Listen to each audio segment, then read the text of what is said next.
विभीषण की बेटी का वर्णन बहुत सुंदर और अच्छे विचारों वाली राक्षसी के रूप में किया गया है। कहा गया है कि राक्षस कुल में जन्म लेने वाली विभीषण की बेटी बहुत बुद्धिमान थीं। इसके अलावा यह भी कहा जाता है कि भले ही रावण बहुत बहादुर था और वह किसी से नहीं डरता था, लेकिन असल में वह विभीषण की बेटी से खौफ में रहता था। आइए जानते हैं कि विभीषण की बेटी कौन थी। रामायण कथा में कुछ ऐसे खास पात्र हैं जिनके बारे में हम ज्यादा नहीं जानते हैं। उनमें से एक विभीषण की पुत्री भी है। हम सभी जानते हैं कि विभीषण भगवान राम के भक्त थे। हालांकि उनकी बेटी के बारे में उतना नहीं जानते। रामायण में उनके बारे में कोई जानकारी भी नहीं मिलती है, लेकिन विभिन्न भाषाओं में लिखे गए रामायण में उनका उल्लेख किया जाता है, जिसे आपको भी जानना जरूरी है। जरूरी इसलिए भी क्योंकि रावण भी इनसे डरता था। विभीषण की बेटी का वर्णन बहुत सुंदर और अच्छे विचारों वाली राक्षसी के रूप में किया गया है। कहा गया है कि राक्षस कुल में जन्म लेने वाली विभीषण की बेटी बहुत बुद्धिमान थीं। इसके अलावा यह भी कहा जाता है कि भले ही रावण बहुत बहादुर था और वह किसी से नहीं डरता था, लेकिन असल में वह विभीषण की बेटी से खौफ में रहता था।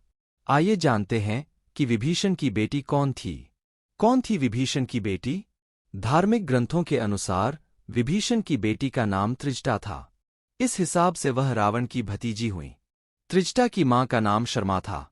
बता दें कि जब माता सीता ने रावण को उसके महल के अंदर रहने से इनकार किया था, तब उनके कैद का स्थान अशोक वाटिका रखा गया।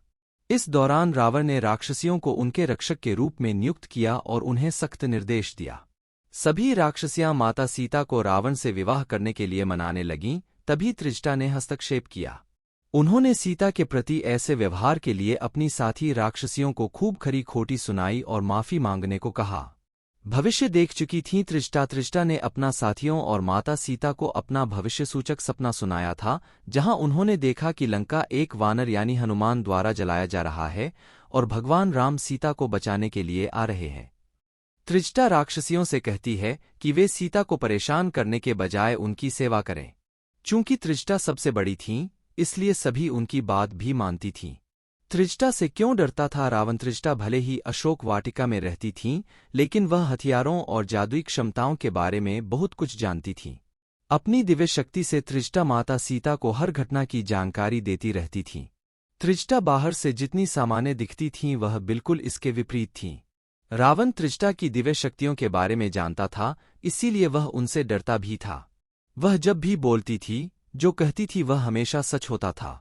रावण यह भी जानता था कि त्रिजटा भगवान विष्णु से प्रेम करती थी और उनकी पूजा करती थी। बनारस में है माता त्रिजटा का मंदिर। माता सीता ने त्रिजटा को वरदान दिया था कि कार्तिक पूर्णिमा के अगले दिन उन्हें भी देवी स्वरूप में पूजा जाएगा। रावण के वध के बाद जब माता सीता वापस लौट रही थीं, तो उन्होंने त्रिजटा को काशी में विराजमान होने की बात कहकर उन्हें एक दिन की देवी का वरदान दिया था। बस तब से उनकी पूजा होती चली आ रही है। चढ़ता है मूली और बैंगन। धार्मिक मान्यताओं के मुताबिक जो भी कार्तिक पूर्णिमा के अगले दिन त्रिजटा राक्षसी की पूजा करता है, वह हमेशा उनकी रक्षा करती है। यही वजह है कि यहाँ साल में एक दिन भक्तों की भीड़ लगी होती है और भक्त मूली बैंगन का भोग लगाकर विशेष रूप से उनकी पूजा करते हैं।